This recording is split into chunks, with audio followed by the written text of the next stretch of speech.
lap, Dingley was on pole position for the 1978 Monte Carlo Grand Prix, followed by Van Dam, Tremont, Jockey, Spockenlass, Tempestini, Molina, Worcestershire Smythe, Balwig, Zell, Weathers, Scheller, Amor, Peshnikov, Vick, Mary, Westling, and Eldridge Moffat in the second of the two Renaults, with Gehring starting last due to an oil leak.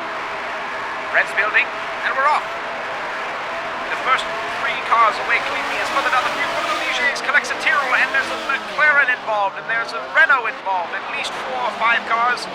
And one of the John Blair Special Lotus is collecting one of the Shadows. Tempestini looks like he's involved. Worcestershire Smythe also involved. And down the run down to the Hotel Chicane, and one of the Arrows having a look on one of the Shadows. Very, very ambitious move there. A little bit of contact. Any of the cars that started further down the order taking great advantage of this to climb up through the field as we are now on the run to Portier. And the leaders through the Nouvelle Chicane in their original order with Dingley, Van Dam, and Tremont close behind. And then the Arrows, one of the Shadows, a Brabham, another Arrows, a Shadow, and then several of the other cars further down the field out of the points positions. I cannot identify all the drivers at once. Too many were involved in the first lap accident. But the order is certainly different than it was originally. Up towards the points-paying end of the midfield, one of the cars, golden cars of the Ornsteiner Arrows team are into the pits. Up front, Dingley still leads Van Dam and then Tremont, who has fallen back slightly.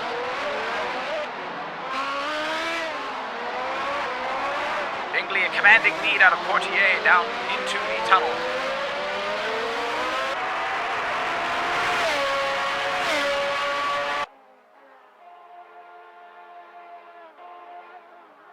Of the tunnel and through the Nouvelle Chicane, now blasting down their way to Tabac and the Olympic swimming pool chicane.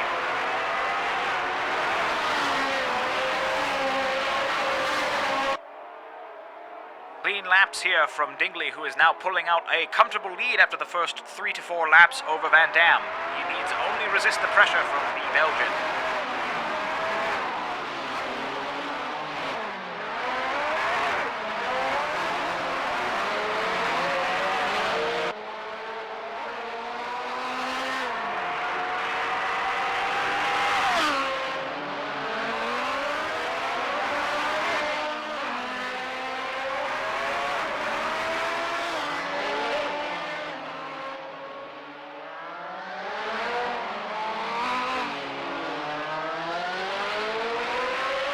Down the order, Lemore fights bitterly with Worcestershire Smythe. Close racing out in Portier as through the tunnel the extra turbocharged horsepower from the Renault's experimental 1.5-litre engine gives it quite a lot of pull.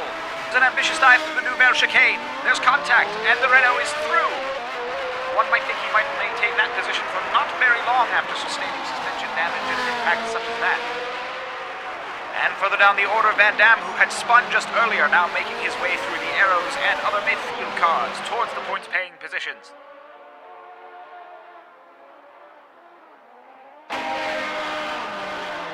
And the Shadow scene here doing a fantastic job, yielding quite cleanly out of the chicane.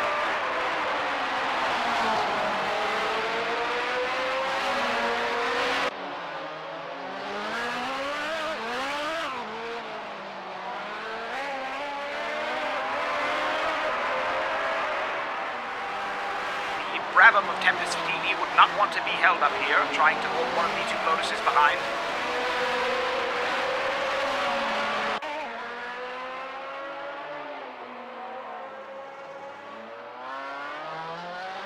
Very, very clean racing from everybody involved. Good heads up.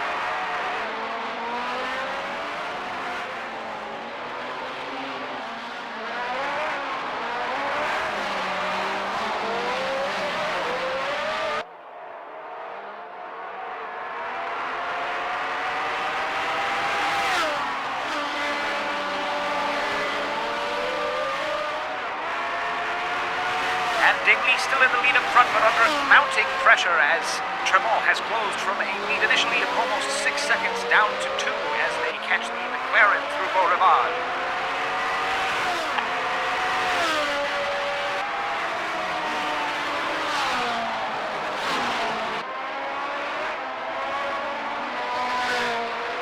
And further down the order, Tempestini and Spockenlass continue their blazing scrap.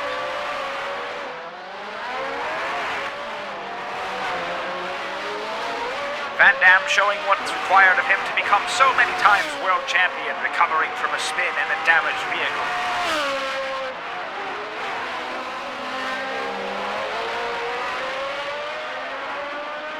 Tempestini still defending bravely from Spocking Glass. Very close out of Larescas and through Anthony Doge. Hammer and tong for every inch.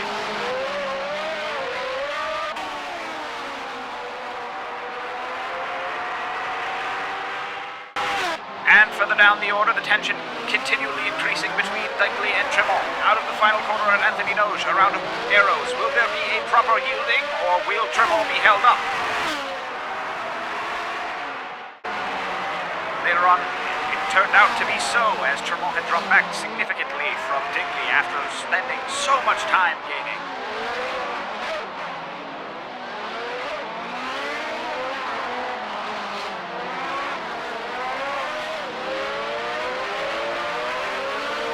Out of Portier and through the tunnel, the pressure again continuing to mount as Tremont gains and Dingley struggles with tires, the circuit, raw pace maybe, and what's this? Lap traffic, being tagged by one of the two Ferraris, a lap down to his own teammate and into Dingley. What travesty is this? And then one of the Ligiers further ahead, I believe that's Schlesser, Jörg Schlesser, or maybe, I can't quite identify, yielding to Dingley, and one of the Ferraris coming through. Who is it? Oh, there's been contact. Judging by the helmet, it looks like that was Tremont. His hopes certainly dashed.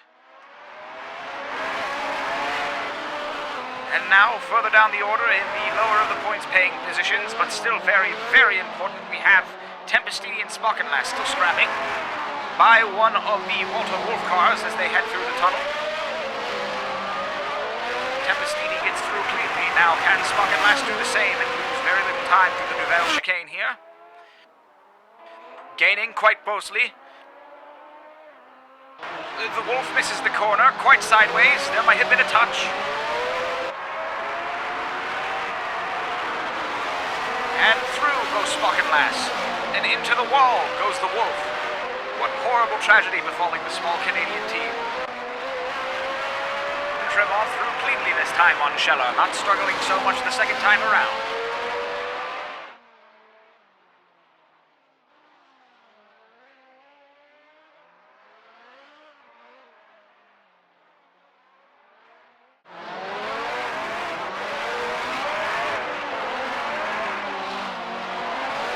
Ferrari, Wolf, McLaren, and Renault. Midfield incredibly interesting as those with damage fight against those who may not have but are in a slower vehicle. And what's this? A lunge from one of the Wolves down towards the Nouvelle chicane? Missing the corner entirely. Surely he cannot retain the position. And he does cede it to the second of the two Ferraris. Fantastic sportsmanship there. The gentlemen's battle continues in the beautiful Riviera ocean view. And Dingley still continuing to capitalize on the advantage of clean air and his lead out front, driving a fantastic race in commanding fashion from pole position.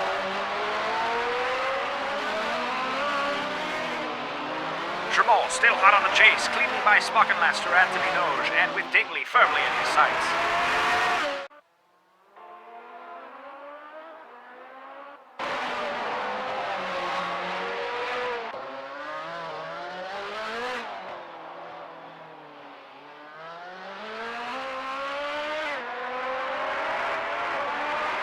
Steiner arrows now being quite kind to each other, one on the lead lap and one not. Surely the points will be valuable to the team, but what's this? What's this to know some suspension damage for one of the two arrows? Surely he must retire the car after that, yet he continues.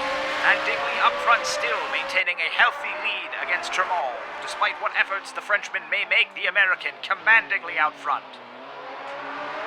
And no one can short the young American Dingley now in his final lap on the approach to the finish line to grab his first win in a Grand Prix motor race, commanding from the pole position and leading every single lap for Tyrrell. It is Dingley, the winner of the 1978 Grand Prix of Monaco.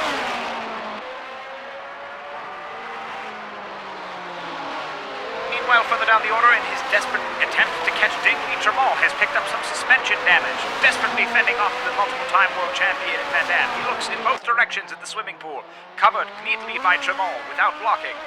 On the exit, using up the entirety of the remaining road, Tremont quite clearly struggling with pace. The look from the champion Van Dam. Now through Rascasse, and now looking for Anthony Doge. No more space and simply no more time. He must settle for a lowly third position, swapping his grid position with Tremont's at the finish. And with the checkered flag falling on the 1978 Grand Prix of Monte Carlo, we find Dingley with 9 points, Tremont 6, Van Dam 4, Molina 3, Spockenlass 2, and Weathers 1.